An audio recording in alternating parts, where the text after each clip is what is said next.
আসসালামু আলাইকুম। আজকে আমরা দেখাবো সিজিপিএ মার্ক কিভাবে বের করে। নার্সিংয়ের টোটাল মার্ক হচ্ছে 150, তার ভেতরে জিপিএ মার্ক হলো 50। তো আগে যে নিয়মটা ছিল এখন নিয়ম একটু পরিবর্তন এসেছে, এই জন্য ভিডিওটা করা। আমার আগের একটা ভিডিও আছে, সেটায় এখানে ছিল যে এসএসসিতে 4 দিয়া গুণ আর এখন হলো 5 দিয়া গুণ, এবং এইচএসসিতে ছিল 6 দিয়া গুণ, এখন হলো 5 দিয়ে গুণ, মানে ইকুয়াল করা হয়েছে এটারে। তো দেখা যায় যে যদি আমরা ধরি এসএসসিতে কেউ 4.50 পেয়ে থাকে, তো সেটা থেকে 5 দিয়ে গুণ হবে। তো এখানে হলো টোটাল মার্ক হলো 25-এর ভেতরে সে পাইল 22.5।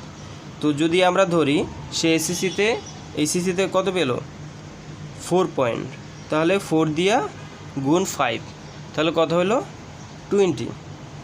তো 20 টোটাল আমরা এটা যোগ করব।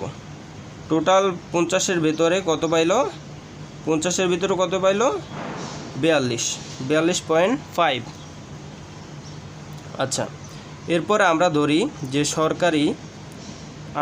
সরকারিতে চান্স পেতে মোট দরকার, আমরা ধরি মিনিমাম 120 প্রয়োজন।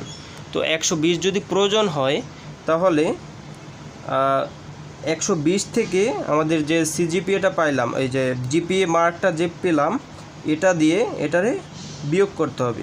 বিয়োগ করলে আমাদের বের হয়ে যাবে প্রাপ্ত মার্ক, মানে আমরা কত মার্ক পেতে পারি, পেলে আমাদের চান্স হবে।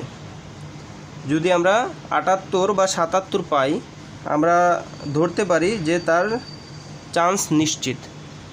তো এটাই ছিল আজকের টপিক। যদি ভালো লাগে তাহলে লাইক করে যাবেন। তো এরকম নতুন নতুন ইনফরমেশন পেতে হলে চ্যানেলটি সাবস্ক্রাইব করে রাখবেন। ধন্যবাদ।